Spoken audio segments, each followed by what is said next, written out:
Good morning, YouTube. This is Los Angeles Prepper here.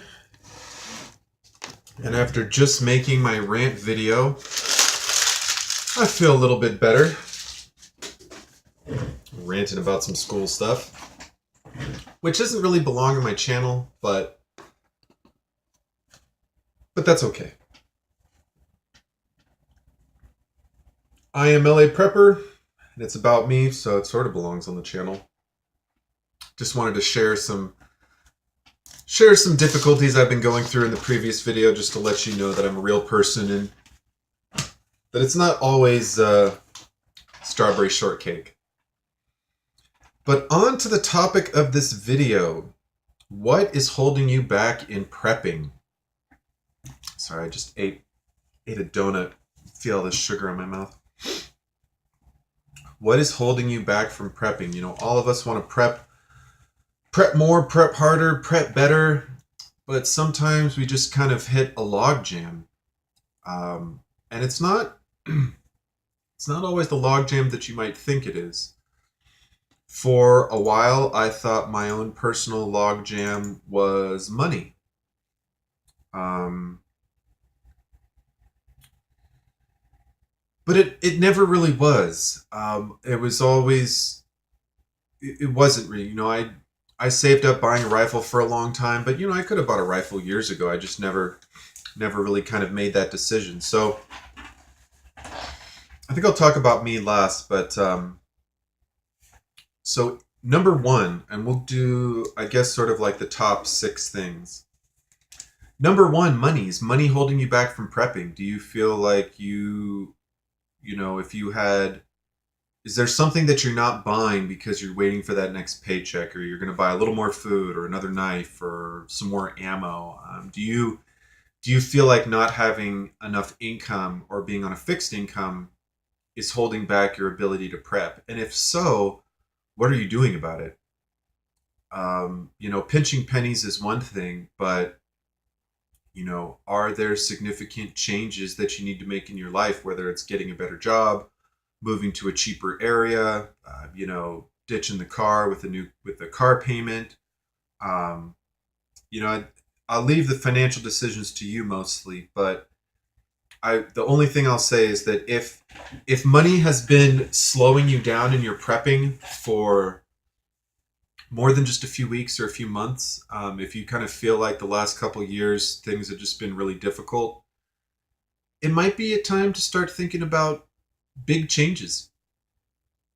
You know, different job out in the country, buy a piece of land, go live in an RV, as an example.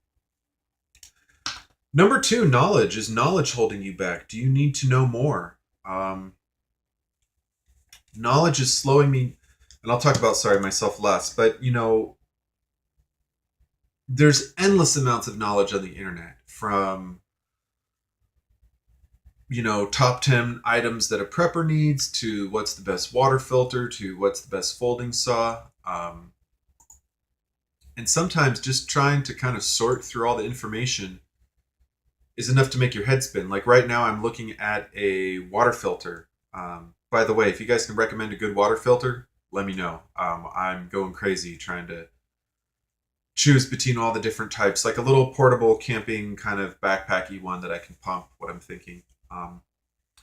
But anyways, knowledge. Do you have, you know, if you have the money, do you know what you want to buy? Do you know who you can trust as far as the research? Most of us, when we look up stuff online, we sort of try to read a bunch of reviews and look at a few different websites and kind of crowdsource the information. But sometimes it's nice to, you know, and a lot of preppers do this. They'll put a video together and they'll say, this isn't just 10 items that I want. These are 10 items that I've owned and used that I could personally speak to.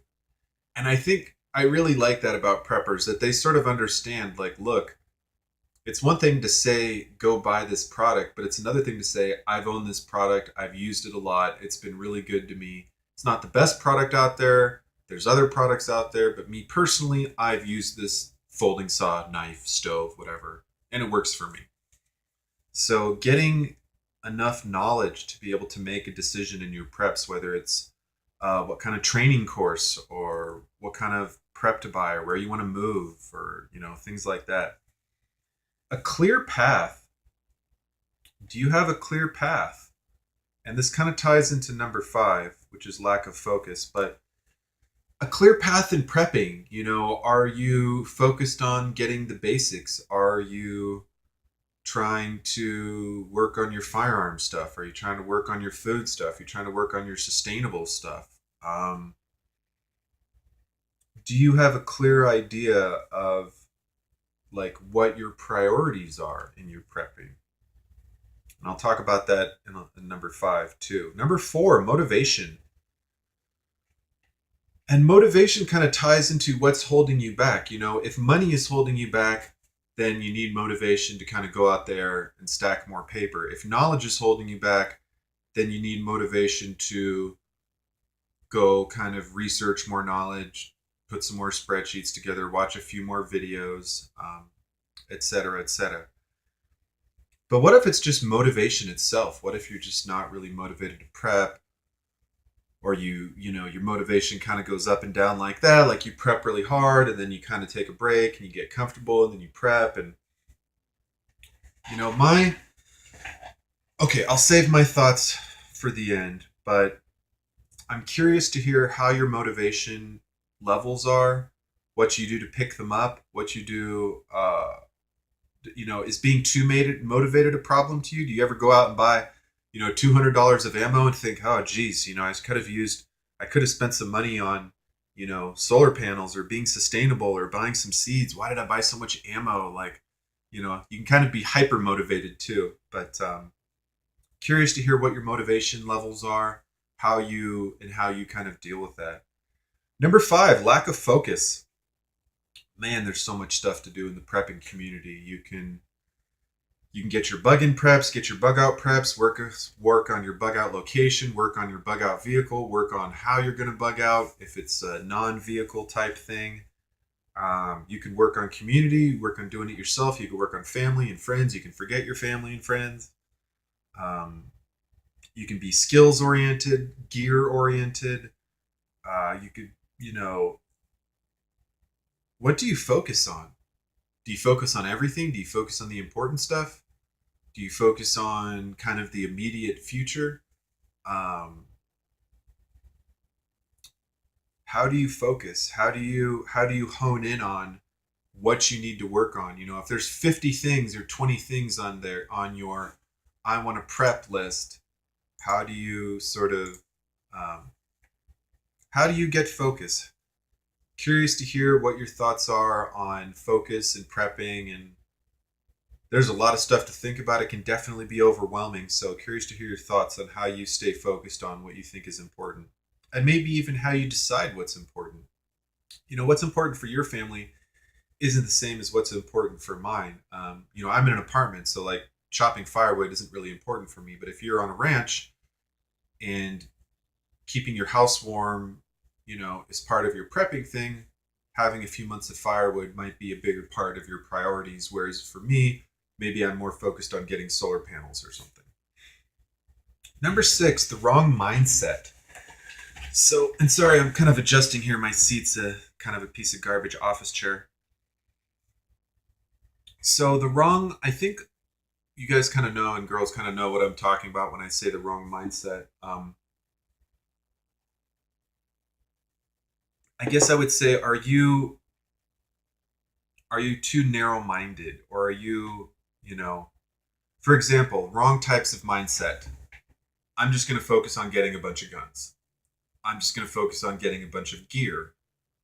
I'm going to work with everyone in the community that I know and tell everyone that I prep. It's not a great mindset. Or I'm going to tell nobody about what I do ever and not talk to anyone in my entire life and go live in the woods by myself. Personally, I don't think that's the right mindset. If you want to be survival man and go live in the forest for 10 years, power to you, brother. But I like interaction. I like human interaction a little bit more. So in my mind, going to be a hermit in the woods is not the right mindset. Only bugging in, only bugging out, only using a vehicle, only bugging out on foot.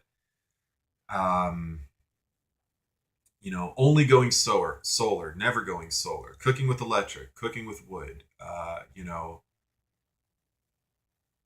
You can kind of get into, excuse me, it's easy to sort of get wrapped up in these different little micro worlds in the prepping community. Um, I'm not going to say, I've sort of listed some like extreme mindsets, and maybe number six should be like, are you too extreme? Is your mindset too extreme? But, finding balance between all the different mindsets. Because if you talk to 100 different preppers, you'll probably get 100 different answers in regards to, should I bug in or should I bug out? Should I focus on this or should I focus on that? Now, you're going to hear a lot of things that are similar, like get a little bit of gear, get a little bit of training, use your gear. Don't tell everyone about what you're doing necessarily. Have some home defense, know your area. You're going to hear some of the stuff that we hear over and over and over again. But the point is, you have to kind of find out what your correct mindset is. And the only thing I'll sort of say as far as what the correct mindset is just try not to get too wrapped up in the extremes. Try to find a good middle road. Like the cliche, don't put all your eggs in one basket. Don't put all your eggs in bugging in. Don't put them all in bugging out. Don't put them all in machetes. Don't put them all in bow and arrows. Um, have some balance and kind of spread your mindset around a little bit, so that, because I think we really have a lot to learn from each other. I think preppers can learn a lot from survivalists. I think people that are super into firearms can learn a lot from people that are really into bow and arrows. I think people that do a lot of training can really learn a lot from people that have a lot of good gear. It never, people that want to bug out by themselves can learn stuff from people that want to work with the community. There's so much we have to learn from each other. So I think the best thing to do as far as the mindset is to kind of keep it a little bit fluid. For example, and I'll kind of touch into me personally, how my sort of prepping journey is going as of late. So to touch on these things, money wise, even though I am on kind of a fixed and very limited income right now, I have a little bit of money that I can spend on some prep stuff. So for me, it's more about kind of choosing the items that I need. I need a little bit of firearm training on the training side. I mean, I could use all sorts of outdoor training and personal defense training, but gear wise, which ties into number two, looking at a water filter, radio, folding saw, shotguns, solar panels, axes, rocket stoves, hiking boots, fire kits. Not necessarily in that order.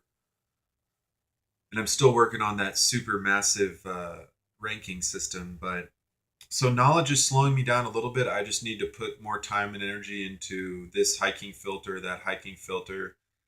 Have a lot of info on radios for the moment. I've seen some good videos on folding saws, solar panels. It's kind of up to like whatever the cheapest thing you can find is. Shotguns, tons of information on shotguns. Axes, I've used axes and I can split wood, but I don't know a lot about axes. And as far as, there's a lot of different types of axes and blades and weights and lengths. And as far as like a good all-purpose axe, if I was going to go more for like a carpenter's axe or more like a logger's axe, I don't know. Trying to axe research confounds me at the moment. But so, anyways, knowledge is slowing me down a little bit. Do I have a clear path? I don't feel like it, to be honest. I really don't. I'm kind of faking it till I make it. I'm focusing on trying to get real bare bones supplies, 30, 60 days, food and water, get some communication, get my first aid, get some survival stuff. I'm essentially planning on bugging in, but I would like to, at some point, get to a point where I feel like I could bug out either on foot or some human powered mode of transportation. So right now I'm kind of just trying to cover the basics, basic prepping skills, basic prepping gear, some basic prepping training, basic firearm skills, basic firearm training, trying to get into hunting a little bit, which is kind of a big time consuming and costly endeavor. Which is rewarding in a lot of different ways, but this semester school is just kind of kicking my butt. So I don't have a very clear path now. But I'm also not hyper obsessed about it being very clear. I know that my goal right now is to kind of focus on the basics, get the basic amount of gear, basic amount of what I'm looking for, and then sort of hone in on what kind of hunting I want to do, what kind of outdoor stuff I want to do, what my place in the prepping community is going to be. Am I going to be a guy that fixes stuff? Am I going to be a guy that provides first aid? Probably not, since I don't have much official first aid training. What my role is going to be. What kind of things can I do before shit hits the fan to make sure that I have some value to bring to the community? Um, and some of my value comes from skills, just hard skills of knowing, being a little handy and how to fix stuff. Something that a lot of preppers kind of seem to have that skill. So that's not something I'm going to lose, but doing other things like what if I wanted to build rocket stoves for people, or I wanted to charge people's batteries? I could be, LA Prepper, the battery charging stop. I don't know. But if I keep my electricity use down, or if I have electricity to spare, I almost guarantee you that when the power goes out, if you have a solar panel, like I think when I don't know if it was in Texas or Louisiana, but I remember a picture of a neighbor that had a solar panel out on their front yard. They had some solar set up on their front yard, and they were basically had a sign that said, like free lemonade and electricity to charge your cell phone. Now, are they making themselves a little bit of a target? Does it limit their OPSEC? Yeah. But if you're surrounded by a bunch of neighbors charging their cell phones, I mean, who's going to accost you when you're surrounded by, I mean, certainly someone could. So maybe you're not the type of person that would set up a solar panel on their front yard and have lemonade, but the point is, you know, I don't have a clear path right now, but I'm kind of working on it. Motivation wise, I'm pretty motivated to prep. Um, I'm very aware of the fact that we are in a just in time economy. That's an economics term, which means that stuff gets delivered just in time. You don't deliver a month worth of milk to the store, you deliver a week's worth of milk, and then next week you get another week, and so on and so on. So I don't think people really, most Americans, when you have a hurricane and like the water is running off the shelf, what do? They throw pictures up of empty shelves, and it's like, oh, the shelves are empty. Oh my gosh. You have to understand why that freaks out Americans, because Americans have, most of them have no concept of the fact that if all the trucks stopped for even a day or two, the shelves would get empty in a matter of days. And of course, if the trucks stopped forever, the shelves would never fill up. But this idea that I'm just going to go to the store and buy what I need because the store always has stuff, um, it could possibly be our undoing. I certainly hope society doesn't collapse and that things keep ticking on the way they are, but, well, maybe not everything the way it is, but um, I'm motivated to prep, um, because I know that life is very fragile. Society is very fragile. Life isn't that fragile. I mean, we need food and water. Beyond that, we don't need school and jobs and showers and all that stuff. We just need food and water, to live. But if you really want to live, you know, I really want to live. I don't just want to survive. I definitely want to live and have a meaningful life, whether or not we have power. Look, shit hits the fan is not an excuse to go be a loser. In fact, it's kind of the opposite. Shit hits the fan is like, okay, now you need to kick things into high gear. If you were in third or fourth gear, now you're in fifth gear, and you better not stop, because if you stop, you're going to die. So my motivation is pretty strong. Lack of focus? Ugh. Well, I am being a little bit torn as of late between getting gear, getting training, and getting out into the field. I want to do all three all the time. Um, and I am, I'm slowly getting there. I'm getting more gear. I'm looking at different training options. Looking to get out into the field a little bit more. Only difficulty for me is I really like to get away from people, and on the weekends, most of the popular hiking spots in Los Angeles are busy as crap, so that's sort of a bummer. But so yeah, focus is good. That's kind of why I like to watch a lot of different preppers and kind of check out their channels, and why I like to share stuff, more personal stuff, because I think the community can kind of be a good sounding board for staying focused on what matters. Wrong mindset. I got to tell you, I used to be the bug out type. I used to kind of be a little more on the bug out mindset. And then I kind of slowed down and I kind of thought about it and I realized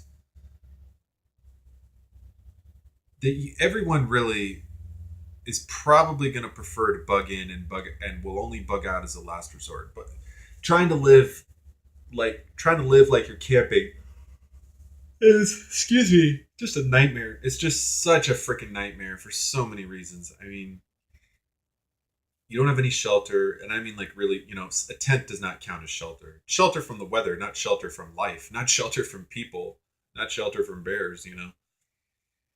Bears. But I used to be kind of a bugging out guy, and then the more I realized, I thought about it, I was like, yeah, I'll bug out if I have to, but Jesus Christ, it's going to make life 100 times harder in so many different ways. Um, Balance. Yep. Trying to balance everything now. I used to be, I wouldn't say I was like gear focused, but definitely, and that's hard. The prepping, as far as like working with other people and getting involved in your community, the prepper community seems to be very split on this, with a portion saying, yeah, you should work with your community in times of need, and the other portion sort of saying you should never tell anyone about what you're doing or about prepping, because then they'll want to take all your stuff. Now, I don't disagree that telling everyone how much ammo you have or how many months of food you have is probably a bad idea. But I also don't, we didn't get to where we are individually, and I don't think we have any chance of surviving in WROL as lone rangers. I think we're going to have to work together. Now, granted, there are going to be a few survival preppers, super Rambos that have all their food, have all their water, have all their power. They have their fortress, they have their moat filled with alligators, and they don't need anyone for nothing, and they'll shoot you if you walk too far on their property. Totally cool. Maybe one of my favorite comedians, Dan Cummings, said that sometimes I think the only thing stopping me from living in a cabin in the woods with a bunch of shotguns is having a cabin in the wood with a bunch of shotguns. Like, he might be there if he had that cabin. So, am I going to be an old hermit living on a ranch, with motion detectors and keeping to myself and never worrying about anyone else? I don't know, maybe, but I don't think so. I like other people too much. So I know this kind of been a long video, but again, in conclusion, the title of this video is what is holding you back? What is slowing you down in your prepping? Is it money? Is it knowledge? Is it a clear path? Is it motivation? Is it a lack of focus, or maybe the wrong mindset? What is slowing you down? Let me know. Maybe I can't help you, but maybe one of our other prepper friends can. Like, comment, subscribe, and I'll see you next time.